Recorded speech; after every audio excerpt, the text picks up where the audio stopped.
Today we're working on a 2020 Chevrolet Malibu. It's got about 70,000 miles and we got error code P0446, and that basically refers to problems with the vent canister. So one more symptom of the problem besides the error code was when we tried to fill the car up, the gas nozzle would click off repeatedly and it was hard to get it to fill up without the nozzle clicking off constantly. And so if you're experiencing that, this could be the reason too.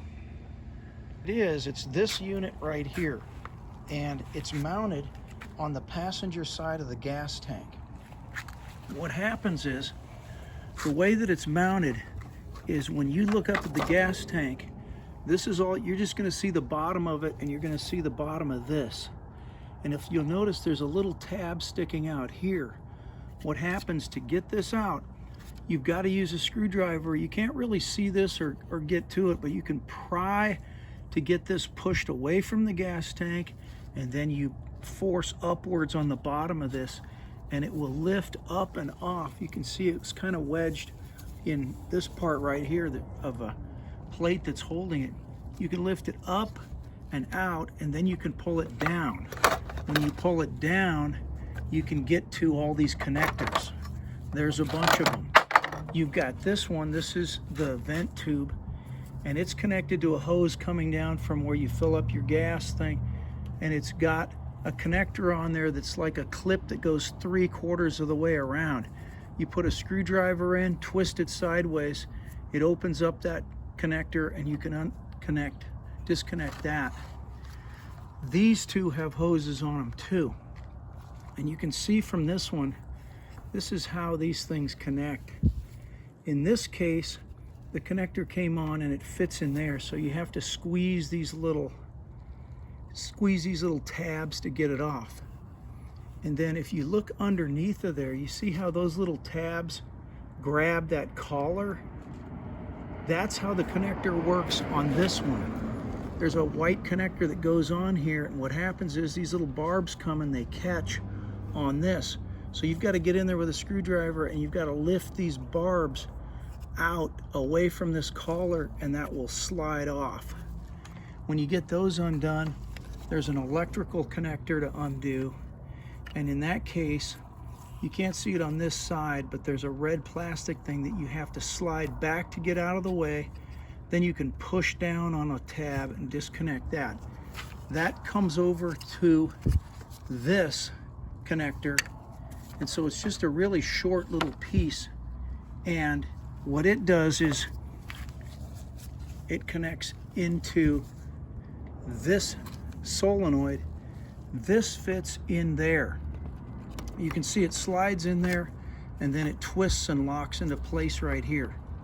So we took this whole unit out, disconnected everything, got it out here, disconnected that connector, pulled this out, and then we tested it using the car battery.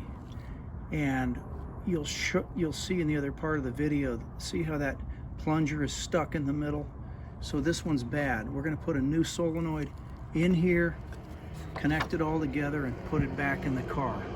This is the old solenoid. When we test it, watch what happens. We've got leads from the pins on the solenoid to the battery in the car, and I'm going to touch this on the positive terminal. You'll see what happens. See how it kind of is stuck in the middle. The spring isn't pushing it all the way down. It moves a little bit, but it doesn't move out of the way. I have the new solenoid here to test, and you can see we've got leads running from the two leads there over. One's put on to the negative. I'm going to touch this to the positive. We're going to see what happens to the solenoid when I do. See how it moves like that? So if I touch it, it holds it up. So this one's working great. These are the two solenoids. You can see this is the bad one. See how that plunger stays in the middle of the area? It's blocking the flow. See how this one springs? This one springs all the way down and leaves it open. So this is the good one, this is the new one. That's the bad one where it's stuck. You'll notice this car is very low to the ground, so it's impossible to get under there without lifting it. If you have a jack and jack stands and everything, you can use those.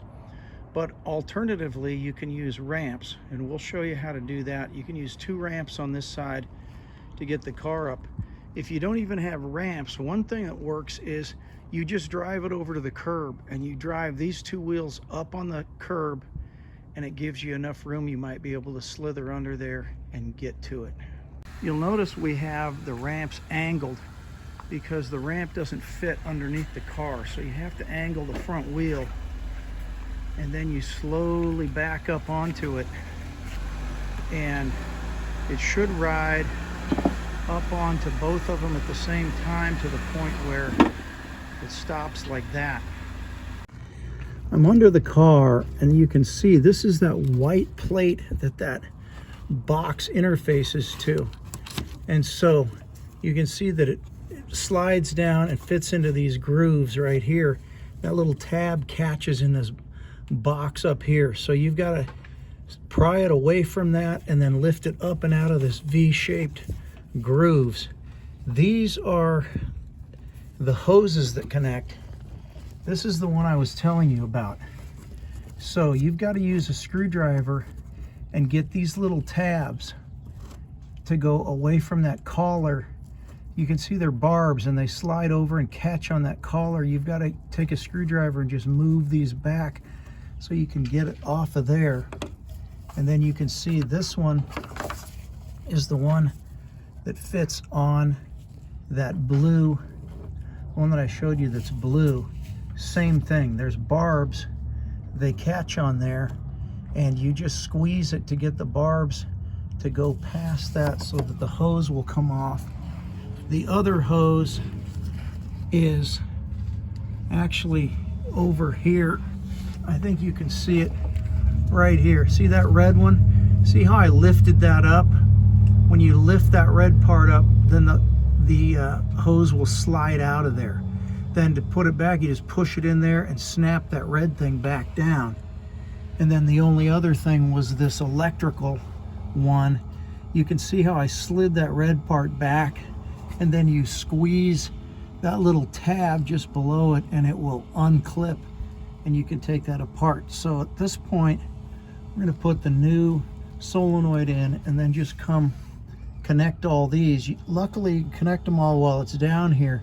Then you put it up and into those grooves and snap it back into place. The new solenoid is in place on here.